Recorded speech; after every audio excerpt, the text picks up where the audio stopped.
There were only a few hours left until the end of my shift. Exhausted, I was almost dreaming of rest and the peace that would soon come. This was my last night shift in the emergency room, but even that thought couldn't calm me. It felt like years of fatigue and anxiety had accumulated deep inside, turning into an invisible weight that pressed down harder each day. I constantly had this strange feeling like I'd missed something or done something wrong. But I couldn't find an explanation for this unease, blaming it on chronic sleep deprivation and constant stress. Near the end of the shift, they brought in a new patient, and I felt an odd premonition. The sight of him only deepened my anxiety. He was an elderly man, easily over 80, and looked as if time had passed him by, leaving only a thin, pale body and dry, papery skin like that of a mummy. His eyes were dull and empty, as though he'd long lost the ability to see, yet they showed no pain or fear, only a strange, almost grim acceptance. It was a look that was unforgettable, dead and alive at the same time, as if those eyes could see right into my soul. "What's your name?" I asked, trying to establish some connection, but he remained silent. The old man kept staring at me, unblinking, as if he knew something I didn't. His gaze made me feel uneasy, but work was work. I moved closer to check his condition when suddenly he grabbed my hand. His fingers were ice cold, and the touch was so unexpected and unpleasant that I had to make an effort not to pull away. His grip felt stronger than I'd expected, and he pulled me closer, whispering in a barely audible voice, "Do you hear them? They're always here with us." Those words were so close and sharp that I shuddered and instinctively looked around, but the room was empty. Silence cloaked us in a heavy, dead stillness. I wanted to ask someone to cover for me, but something kept me rooted there.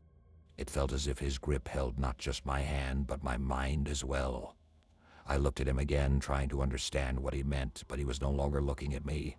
The old man was staring into space, as if through the hospital's walls and ceiling, and whispered almost lifelessly, "They'll come for you too." I barely had time to grasp the meaning of his words when the monitor showed a flat line.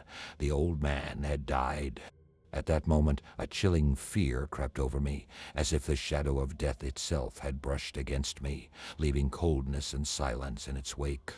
I thought these words would soon fade, that they'd remain just a strange episode in the long series of night shifts, but I was wrong.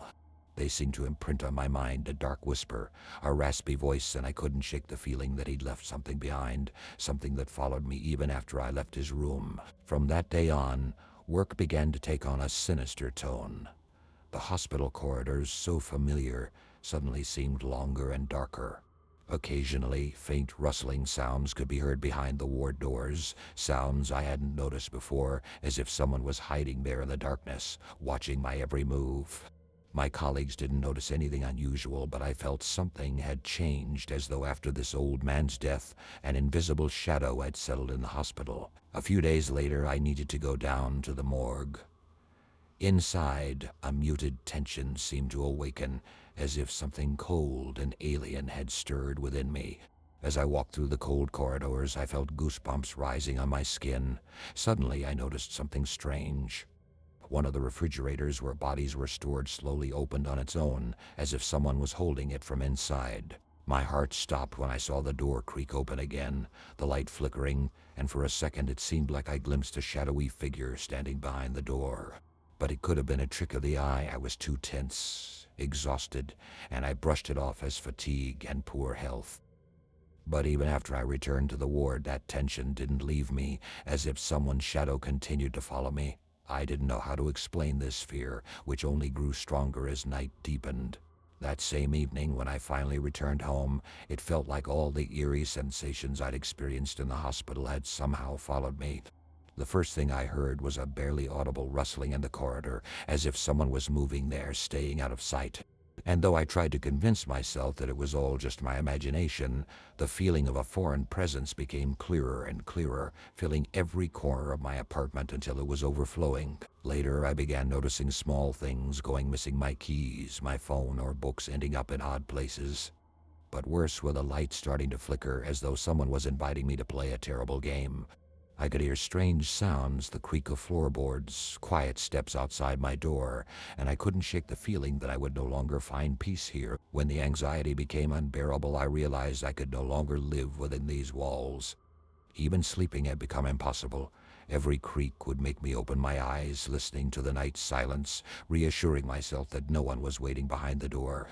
Every night felt like an eternity, and when I finally understood that I could no longer stay in this house or even in this city, I had to make a decision. I packed my things, resigned from the hospital, and left the city.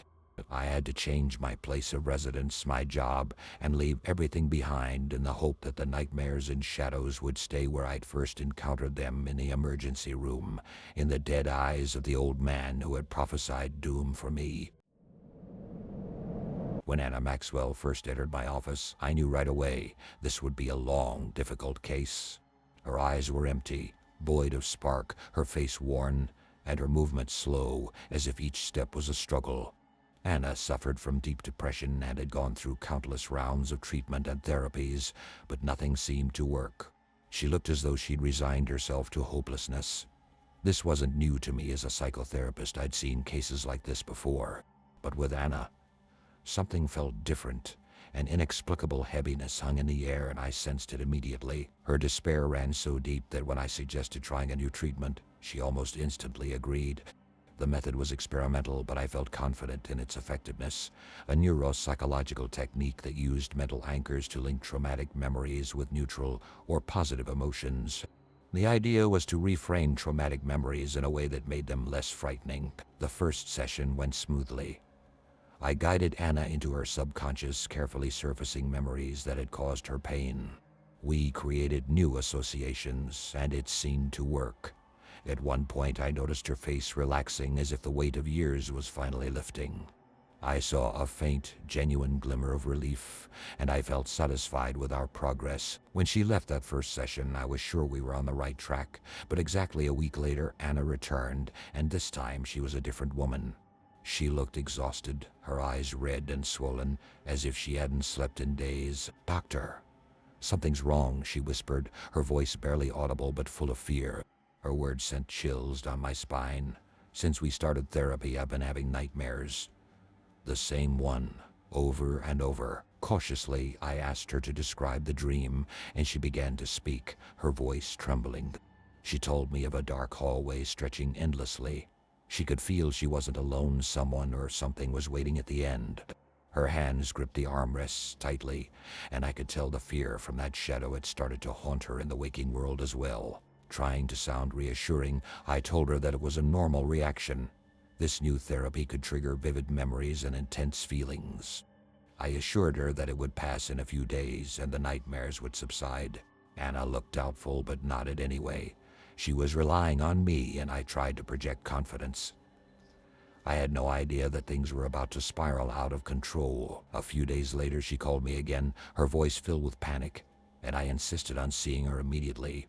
When Anna returned to my office, I barely recognized her. Her eyes were empty, like something within her had truly broken.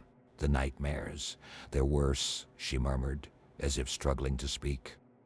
"It's no longer just dreams. Every night, I feel someone standing next to my bed.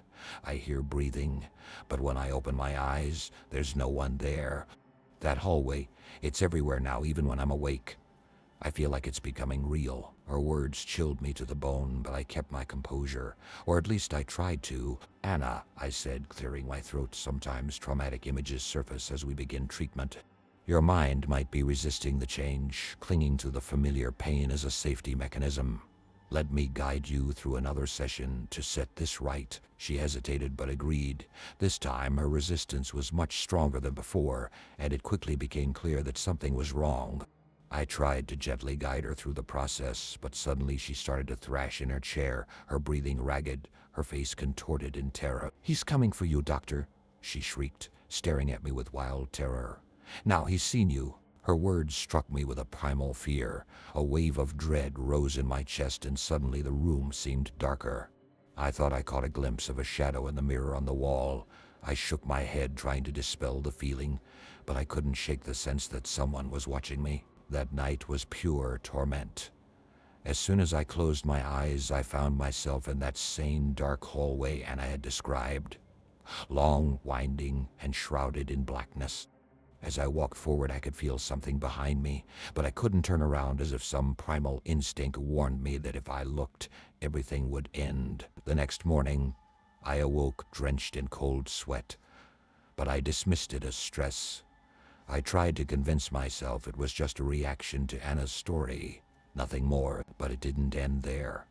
The nightmare returned the next evening, only now the shadowy figure was closer, as if it was emerging from the depths of the hallway, from within the darkness itself. I awoke in terror and couldn't fall back asleep for the rest of the night. Toward the end of the week, Anna called me once more. Heart racing, I picked up, but there was only silence on the other end, faint whispers like someone murmuring in the background. After that, I never heard from Anna again. Her phone went dead, and when I went to her apartment, her neighbors told me she left in the night and hadn't returned. Days passed, but the nightmares persisted. I could no longer work. I couldn't look my patients in the eye because I saw the same fear in them that now lived inside me. I submitted my resignation, thinking I needed time to recover, but nothing helped. Every night, I was trapped in that endless hallway, sensing that dark figure drawing closer and closer. I stopped leaving the house, and my nights became torturous. One night, I awoke to the sound of breathing beside my bed. I was too scared to turn, but eventually I forced myself to open my eyes. In the corner of the room stood a shadow, its form barely visible in the dim light. It didn't move. It just watched me until I closed my eyes, praying it was only a dream. But when I opened my eyes again, it was closer. Now I don't know where reality ends and the nightmare begins. Working as a security guard in an abandoned hospital had become a routine for me. I knew every corner of this old building, its dilapidated corridors and empty wards. In a small American town, this place had long been considered cursed, and the locals avoided it. Every day I entered this silence, filled with shadows and mysteries, but never once did I think that this night would change everything. I started my shift as usual, only pausing for a moment to consider that I could find a more peaceful job. The first few hours passed in the usual manner. I patrolled, checked doors, and listened to the sounds that grew louder. Every rustle in this emptiness felt like a distant echo of fear hidden deep within the building. As midnight approached, the silence was only interrupted by occasional sounds, a slight crackle, as if the building was breathing, or the faint jingling of glass. I tried to focus on my thoughts, but suddenly I felt a chill run down my spine. I turned around, but there was no one behind me. In that moment, a thought flashed through my mind. What if I'm not alone? Hours passed, and my anxiety only grew. I did another round and stumbled upon an open door of one of the wards. I was sure I had closed it. Stepping inside, I noticed that someone had left an old medical file on the table. I picked it up and I was struck by its contents. These were notes about patients with severe mental disorders, detailing the inexplicable phenomena they experienced. Reading it was like a sinister whisper penetrating my consciousness. And then, in the silence, a sound erupted. Quiet, barely perceptible, but so familiar. As if someone was calling my name. I paused, listening. It was a mumble that only heightened my panic. I dropped the file and rushed out of the ward, leaning against the cold wall, trying to comprehend what was happening. I decided to check the corridor, but it was filled with oppressive silence. With every step, I felt my fear grow, as if the very air around me was thickening. Suddenly, I heard footsteps. They were close.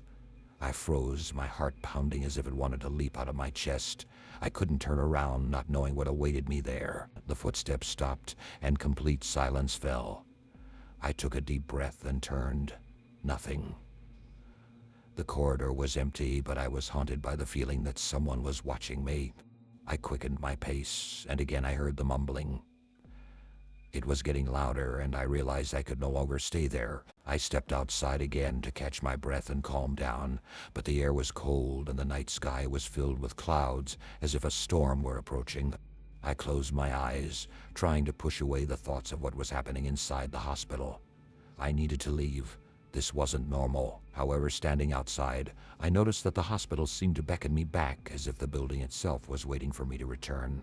I remembered my responsibilities and, relying on my courage, I stepped inside again. But this time I was ready. I knew someone was here with me.